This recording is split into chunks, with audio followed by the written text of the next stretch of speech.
రాష్ట్రంలో కాంగ్రెస్ ప్రభుత్వం అప్పుల సాకుతో ప్రజలను తప్పుదోవ పట్టిస్తుందని విమర్శించారు బీజేపీ ముఖ్య నేతలు.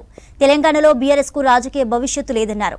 ఎంపీ ఎన్నికల్లో మెజార్టీ సీట్లే లక్ష్యంగా పనిచేస్తామంటున్నారు కమలం లీడర్లు. బీజేపీ గెలుపుతోనే దేశానికి భద్రత, భవిష్యత్ అన్నారు. ఇండియా కూటమి విచ్ఛిన్నమవుతుందని, కూటమి పార్టీలు ఒక్కొక్కటిగా బయటకు పోతున్నాయని చెప్పారు నేతలు.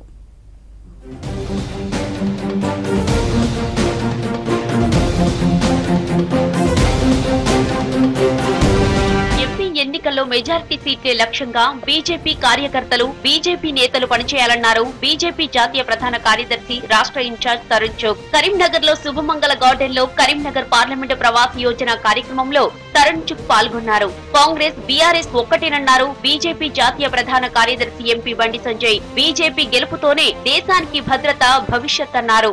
भारतीय जनता पार्टी जिसका संगठन चुनाव के लिए काम नहीं करता अपितु राष्ट्र निर्माण के लिए, सेवा के लिए 5 साल 365 दिन 24 घंटे काम करने वाला दल भारतीय जनता पार्टी है। आज की बैठक में हमने केंद्रीय भारतीय जनता पार्टी ने पूरे देश के अंदर कल 5 तारीख से 11 फरवरी तक देश के 7 लाख गाँवों के 12 लाख स्थानों पर 12 लाख कार्यकर्ता गाँव चलो अभियान के तहत निकलने वाले हैं और एक गांव के अंदर जाकर प्रधानमंत्री श्री नरेंद्र मोदी जी की सरकार द्वारा किए गए ऐतिहासिक विकास के कामों को ప్రతిపక్షంలో ఉన్నప్పుడు ఓఆర్ఆర్, కాళేశ్వరం, ధరణిలో అవినీతి జరిగిందన్న రేవంత్ రెడ్డి సీఎం అయ్యాక ఎందుకు నోరు మెదపడం లేదని ప్రశ్నించారు ఎంపీ లక్ష్మణ్. ప్రజలను మభ్యపెట్టి రాష్ట్రంలో అధికారంలోకి వచ్చిన కాంగ్రెస్ 6 గ్యారంటీలు అమలు చేయకుండా దాట వేస్తోందని ఆరోపించారు.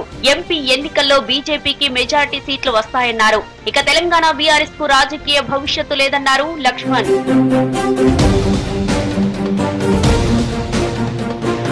కేంద్రంలో తప్పకుండా అధికారంలోకి వస్తామన్నారు బీజేపీ జాతీయ ఉపాధ్యక్షురాలు డీకే అరుణ. వచ్చే పార్లమెంటు ఎన్నికల్లో రాష్ట్రంలో 10 నుంచి 12 సీట్లు గెలుస్తామని చెప్పారు. మల్కాజిగిరి పార్లమెంటు నియోజకవర్గ పర్యటనలో భాగంగా ఓల్డ్ బోయిన్పల్లిలో మేడ్చల్, మల్కాజిగిరి ముఖ్య నేతలతో భేటీ అయ్యారు డీకే అరుణ. ఎన్నికల్లో సాధ్యం కాని హామీనిచ్చిన కాంగ్రెస్ రాష్ట్రం లక్షల కోట్ల అప్పుల్లో ఉందని తప్పించుకునే ప్రయత్నం చేస్తోందని ఆరోపించారు.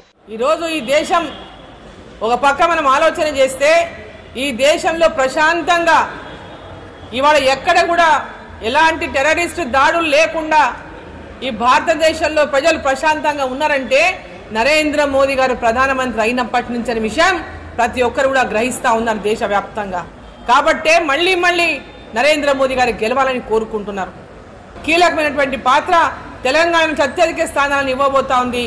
12 స్థానాలని మేము అనుకుంటున్నాం. ఇంకా 15 వరకు పెరిగినా ఆశ్చర్యం లేదు. భారతీయ జనతా పార్టీని చెప్పి తెలియజేస్తాము. రాష్ట్ర వ్యాప్తంగా 5 నుంచి 8వ తేదీ వరకు గావ్ చెలో, ఘర్ చెలో కార్యక్రమం నిర్వహిస్తామని తెలిపారు మాజీ ఎమ్మెల్యే ఎండల లక్ష్మీనారాయణ. దేశవ్యాప్తంగా 5 నుంచి 15 వరకు ఈ కార్యక్రమం కొనసాగుతుందన్నారు. 10 ఏళ్లలో మోదీ పాలనలో జరిగిన అభివృద్ధి, సంక్షేమ పథకాలను ప్రజలకు వివరిస్తామన్నారు ఎండల. భారతీయ జనతా పార్టీ ఈ కార్యక్రమం తెలంగాణలో 12,700 గ్రామ పంచాయతీలు, 769 గ్రామ పంచాయతీలు, ఇంకా గ్రామ పంచాయతీలు కానటువంటి చిన్న గ్రామాల హామ్లెట్ విలేజ్లు ఏవైతే ఉన్నాయో 5,564 గ్రామ పంచాయతీలకు వెరసి పార్టీ శ్రేణులు, రాష్ట్ర పార్టీ అధ్యక్షుడు మొదలుకొని ఈ రాష్ట్రంలో ఉన్నటువంటి అగ్రశ్రేణి నాయకత్వంతో పాటు మరి చిట్ట చివరి అనుభవం ఉన్నటువంటి టూర్ చేసేటువంటి సమర్థత ఉన్నటువంటి కార్యకర్తలందరూ కూడా మరి గ్రామాలకు తరలి వెళ్లడం జరుగుతాం. దేశానికి సేవకునిగా ప్రధాని మోదీ పనిచేస్తున్నారని తెలిపారు బీజేపీ నేత పొంగులేటి సుధాకర్ రెడ్డి. ఎలకే అద్వానీకి భారతరత్న ఇవ్వడం సంతోషంగా ఉందన్నారు. తిరుమల శ్రీవారిని దర్శించుకున్నారు పొంగులేటి. ఏపీలో ప్రజలు మార్పు కోరుకుంటున్నారని చెప్పారు. జనసేనతో పొత్తులో ఉన్నామని, కలిసి వచ్చే పార్టీలతో ముందుకెళ్తామన్నారు.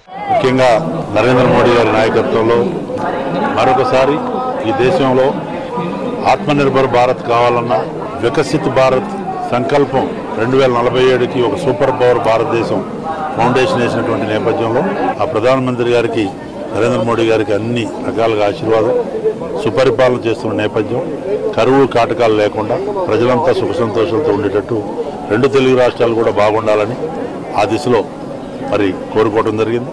Nizamabad parliament BJP ticket MP Dharmapuri Arvind కి ఇవ్వొద్దని కోరుతూ ఆ పార్టీ రాష్ట్ర అధ్యక్షుడు కిషన్ రెడ్డిని కలిసి వినతి పత్రం అందజేశారు మెట్పల్లి బీజేపీ నేతలు.